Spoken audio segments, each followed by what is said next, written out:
Okay, hey all. So what we're doing today is a little different. It's kind of a list, but also really not a list. We saw that like a couple different outlets. We noticed what was it like Rolling Stone and I think Variety had recently done like top 100 TV shows of all time, and a few different publications had started doing it. And we were like, we should do our best TV Llama shows. magazine had a list. It's something we've been thinking about doing for a while.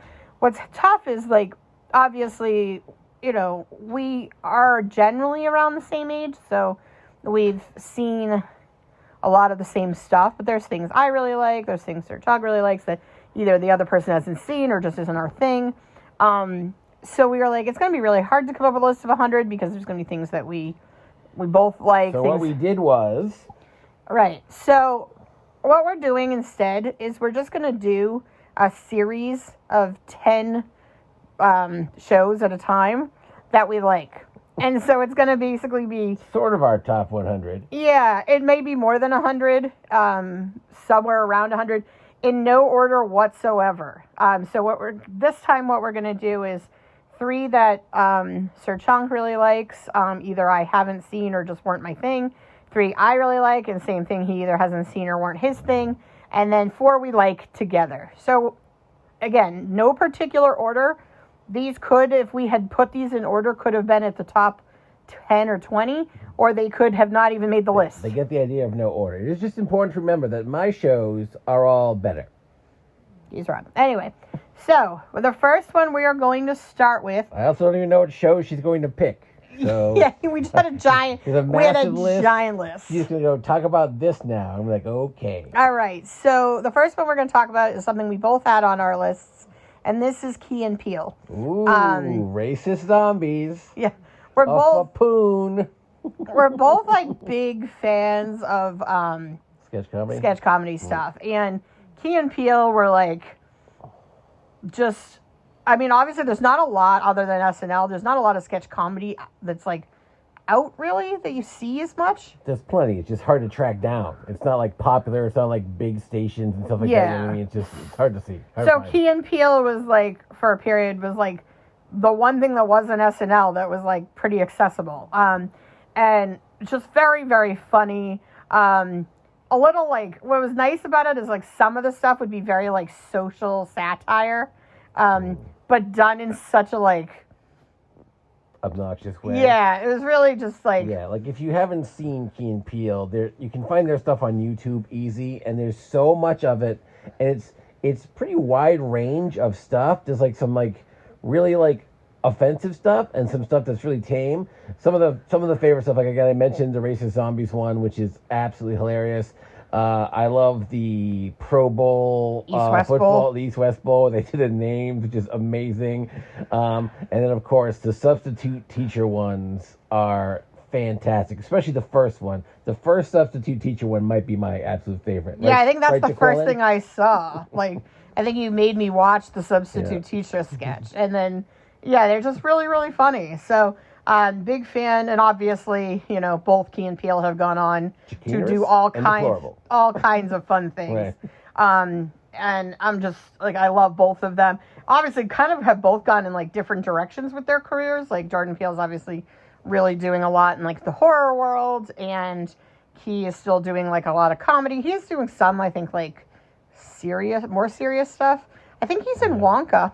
Yeah, I saw him in a commercial. I was like, oh, no. Yeah, but yeah, so, like, they've gone in a little bit different direction, but they're both just fantastic, and, I'm sure there's going to just be a lot more good stuff coming from them. All right, so, Is he in that college roommates thing we watched the first season of? I think he might be, yeah. Yeah, I believe. Yeah, we should probably watch the second season of that, huh? Mm-hmm. All right, so Sir Chunk's going to go first, and he's going to talk about a miniseries. Oh, all right. Or is it a maxi series? Who knows for sure? I think it's 8. That's episodes, a miniseries. 10 episodes? I can't remember. Either of those is a mini. But anyway, it's very, very famous. It's a band of brothers. HBO produced, of course, HBO makes some of the best shows of all time. Yeah. This was after, like, Saving Private Ryan was obviously a huge hit. I think it was before Saving Private Ryan, wasn't it? Incorrect. Oh. And so then they had, like, Tom Hanks and Steven Spielberg, like, hooked up again for like a really amazing They hooked up. series. They had a lot of sex. And when they were done having sex, they're like, what if we do some more World War II stuff? And they based this around the sort of like real life experiences of Easy Company from during World War II. And what's so awesome about this series is, one, of course, the production value is insanely good. The acting is amazing. The storylines are great. But they cut in real interviews from the actual members of Easy Company, and it's so good because like you'll see a sequence and you cut to a real life dude who talks about the thing you saw or didn't or are about to see, and it's just so cool the way they like sort of blend it in.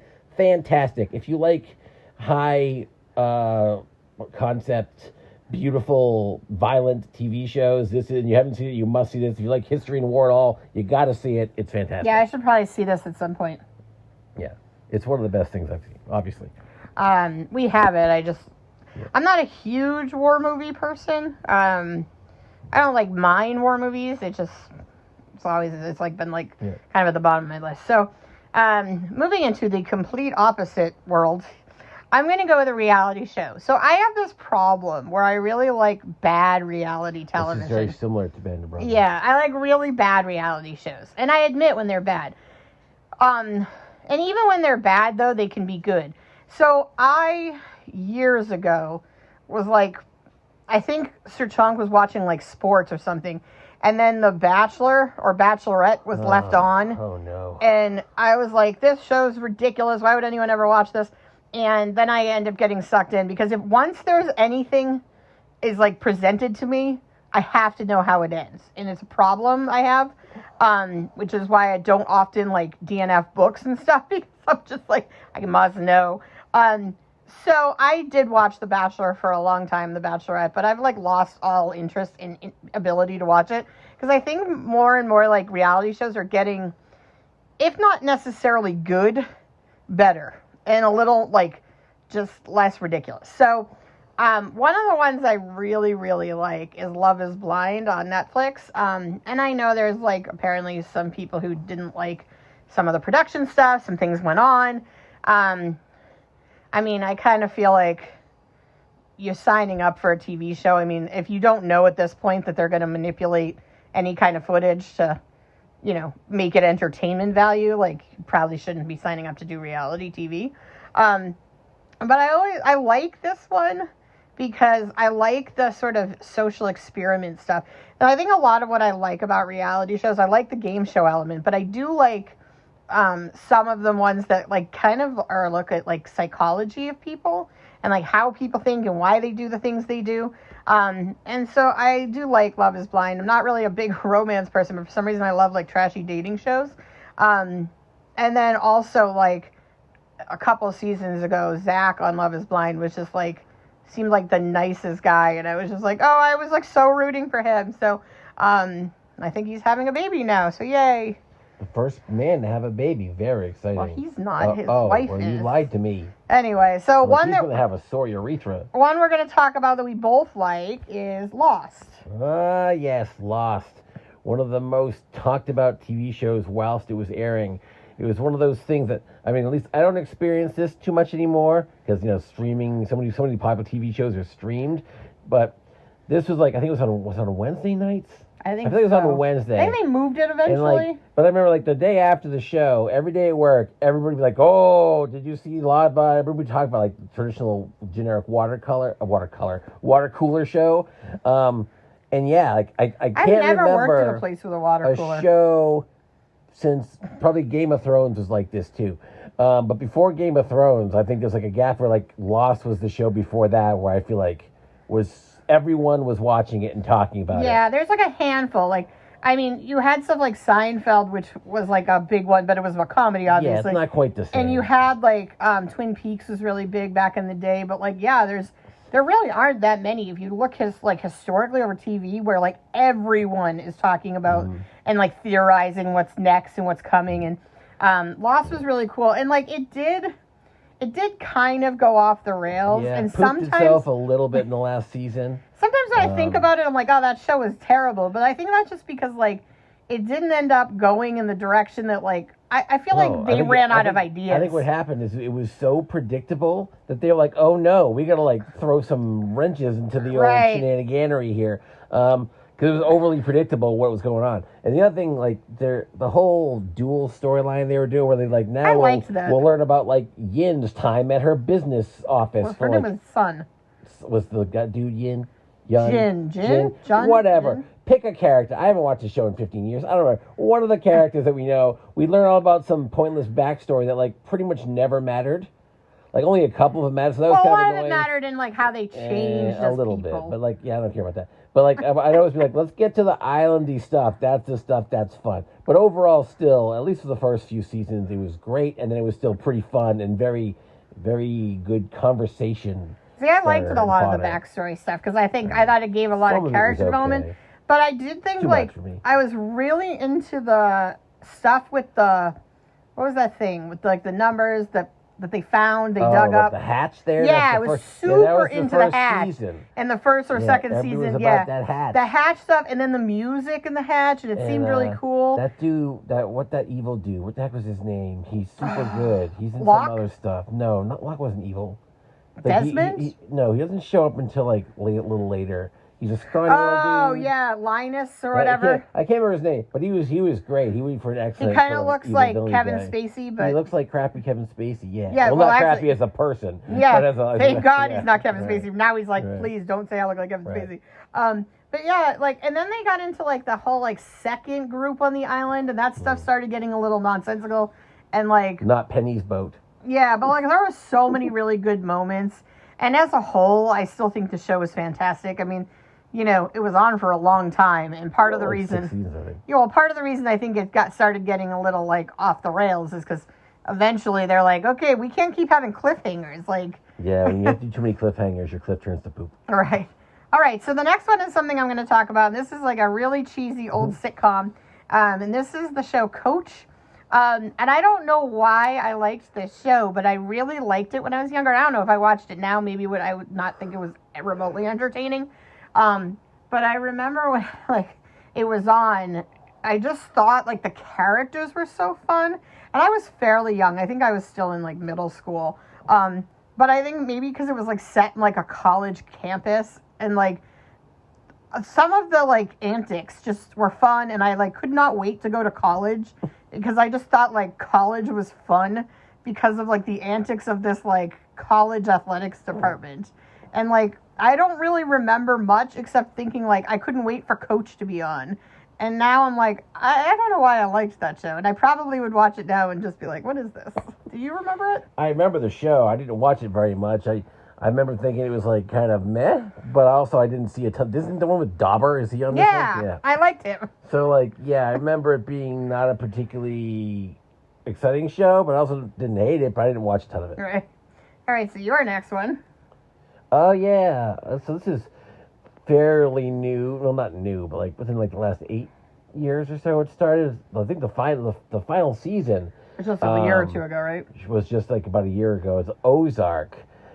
This is a very interesting show, essentially, where you've got a guy who's like laundering money for sort of like the mob, essentially, and then he just sort of like just keeps screwing himself over by like a mixture of stupidity and greed and stuff, and he gets his family into it and stuff. It's pretty interesting. What I like about this particular show, it does a good job of having like interconnected storylines that work smoothly together, and also it's got one of my favorite characters. I forget her name. I can't remember anybody's name.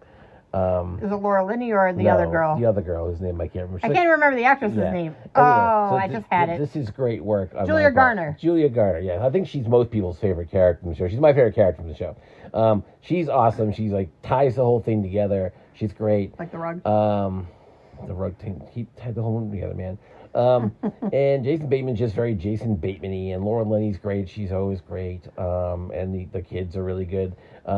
I like the son is an interesting character because he plays everything in this very icy sort of way, which makes him sort of ominous, even though he's like just kind of like a little kid. Not a little kid, he's like 15 or something. But Anyway, yeah, very good show, very twisty, turny, very well written, great acting, of course, awesome show. Available, I believe, on Netflix if you haven't seen it. I feel like it took him forever to get to watch it because I kept saying I wanted to watch it because I kept hearing it was good. Yeah, she does all the time. She just doesn't let me watch shows for years because she's like, she wants to watch them, but she'll never watch them.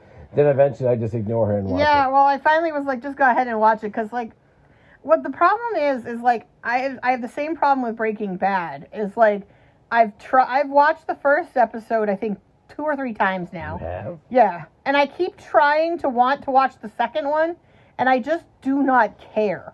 And it's not like there's anything wrong with Breaking Bad. Don't worry, Breaking Bad will make its appearance on here. You haven't even seen it, so how right, but like know? That first episode is very well made. The acting's good. Everything about it's good, but I do not care. And I think like my problem is I don't care about like drug running, like modern kind of gangster stuff. I just don't care about it. Yeah, but the first episode is like no gangsters. It's like a meatball high school kid and like a teacher. The concept of the show is just not interesting to me. And it's why, like, you loved Boardwalk Empire back in the day, and, like, I just couldn't get into it. And, like, I want to watch Peaky Blinders, and it looks like it's really good, but I just feel like I wouldn't be able to go through the whole show because I don't care about, like, gangs. Well, there's not enough matchmaking, I guess. I don't even care about that, but for some reason I like, but that's bad reality TV. That's, like, for when I turn my brain off. All right, so the next for both of us is also an HBO show, because HBO is just fantastic. And this is Euphoria, which I think is probably one of my favorite shows of all time. Because I'm like, oh, I don't care about drugs. But I got Sir Chong to watch it, and he was like, yeah, this show is really good. And the thing with HBO is it's just... If it's on HBO, it's probably at least good. Right. At least good. What's weird about Euphoria is, like, I had no interest in this because everyone just kept being like, it's so good, and I was like, it doesn't look realistic. It doesn't look like something that would appeal to me. Like, I like a lot of, like, YA stuff and, like, teen stuff, but, like, it looked kind of, like, over the top, and I was like, it's not really my thing. But then eventually I was just like, whatever, it's an HBO show, I'll just watch it. And I watched, like, the first episode and then watched the entire season, like, that day. Like, I was just like, oh, wow, this show is so good. And then, like, it's just so well acted, and I want to say well written, but I don't even know if it's well written as much as it's just so well acted that, like, even though some of the plot points are, like, ridiculous, the acting is so solid that you're just really, like, you're bought in, even if you're like, I don't know how realistic any of this plot is, but you just really care. You really care about the characters and, like, the things they're getting up to, because it's just so well put together. What are your thoughts? Why did you like it? You ended up liking it. Yeah, man, like, you liked it before I did. I think you watched, like, the whole first season before I watched any of it. And she's like, you'll like this show. I was like, I don't know. Because a lot of times she thinks I'll like a show, and I'm like, this show is not a show I like. But I do really like this. Just the characters are very engaging. Like, again, this is an example of, like, most of the plot lines I don't really care too much about. But just the interaction between characters is very fascinating. I love me some Fezco. That guy's entertaining. I know. Yeah. Unfortunately, he died, so we won't have any. The actual actor died. No, the actual actor, yeah. And then, obviously, Ashtray. Spoiler. The character. Right. But yeah, so not to be confused. Yeah, it's gonna be, like, it'll be interesting. And, like, I really, like, I mean, I haven't seen a whole lot with Zendaya. She's fine. I think she's in, like, the Spider-Man movies. Like, I don't really care about her normally, but she is fantastic in this. And, like, Sydney Sweeney's obviously really good. I mean, honestly, everybody in this cast is just fantastic. Mm-hmm. It's, like, it's just so well acted. All right, so the next one is the Sir Chonk reality show. Oh, yeah. I'm not really down for too many reality TV shows. But what I do really like is cooking shows for some reason. And I also love cruelty. And this show is great because it combines two of my loves, cooking and physical and mental abuse of the innocent, which I love. So if you haven't seen Cutthroat Kitchen, it's a pretty traditional... He doesn't actually love that. I just want to put that on in case, anyone in the world thinks he's like this. Like... Cruelty's hilarious. Schadenfreude all the way. So I love TV. Schadenfreude. Right. So this is basically competition, a cooking competition, where there's 4 people, and they just get assigned food to cook. It's like, they have to make the best meal. But there's a few side elements to make it amazing. One, they have to shop for their ingredients. They only have a certain amount of time to grab the stuff they need, so they make mistakes and stuff. And also, and this is the best part, there are a series of just evil, hellacious, bizarre, restrictions, chaotic, difficult. Like, they'll tie people together. They'll make people wear lobster suits. They'll be like, you can't cook with your hands. They'll be like, you can only use lettuce as your utensils, right? Right, we're going to sub out all your ingredients right. for like... all your ingredients are removed for this canned spam, right? They just do these, and the contestants bid. They have $25,000 each. And they bid on these horrible things to give to their opponents. And it's hilarious seeing people trying to work with some, like, they'll be like, cook your entire meal on a tablespoon. Like, I'm making steak and eggs. Like, how am I going to do this on a table? Figure it out, jerk. And then you have to present it to judges, but you can't, they don't know, like, what's been done to you. It doesn't matter what's been done to you. They only judge on the final product. So if one guy had everything you wanted, had no problems, he's rated the same way as the person who, like, was only allowed to cook with, like, a shoe and a ball-peen hammer.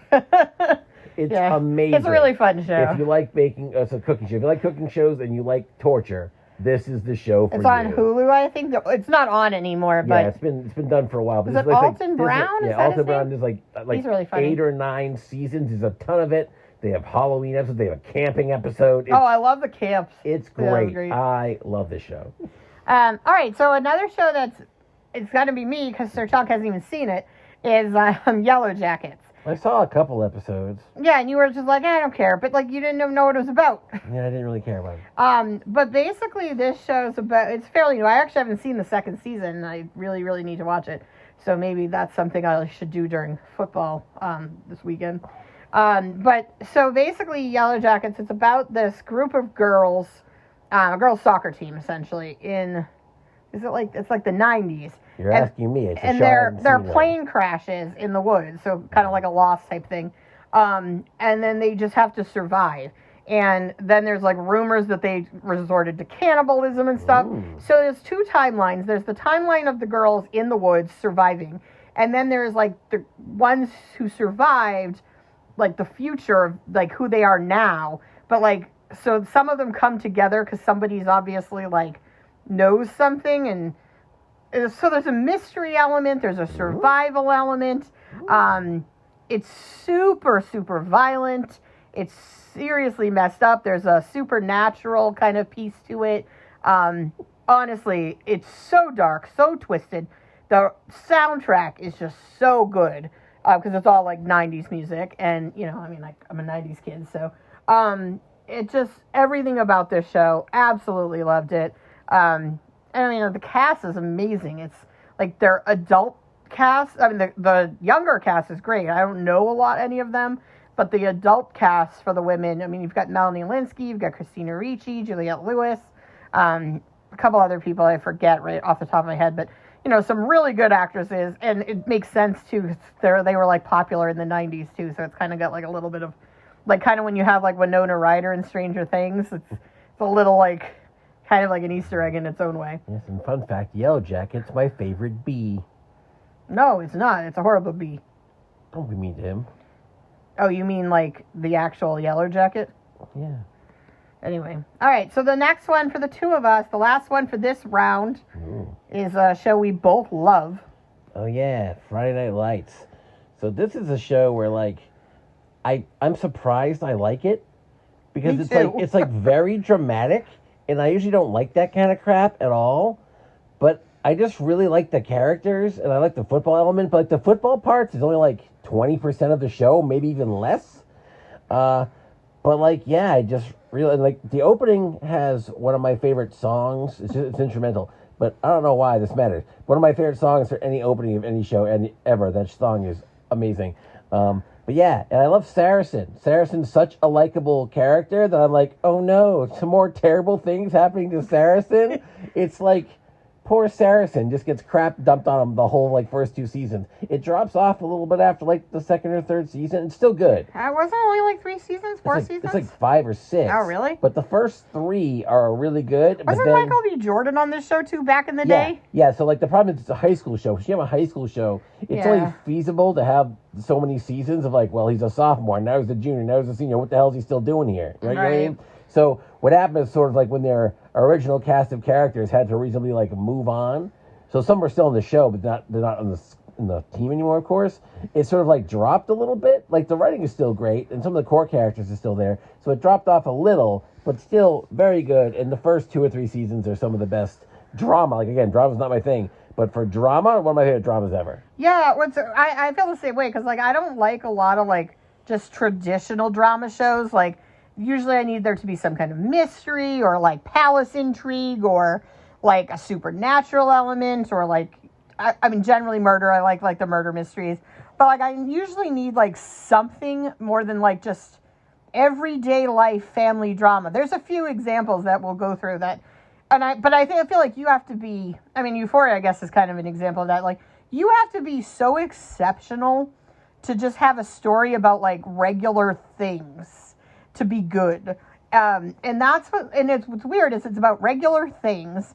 It's about like a small town in Texas, which, I mean, I am a New England girl like through and through. So that's like not my world. I hate sports. I don't hate sports. I really hate football though. I've always hated football. I will never like football. You can't convince me to like football. I hate everything about it.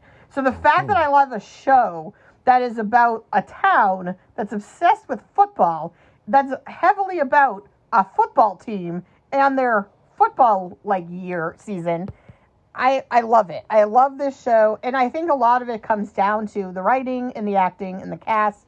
I mean, the cast is fantastic. It's got like a lot of, I mean, obviously Kyle Chandler's really good, but like the guy. It has a lot of people. I'm actually surprised there weren't more of the cast that turned into like stars. Like obviously Landry is big. What's his real name? I don't know anybody's real name. The guy Landry is the fullback with he became kind of popular. Yeah. But like Street and his girlfriend and their sister, fairly. They all didn't get that big, which I was kind of surprised. Adrian Palicki got kind of popular. A little bit.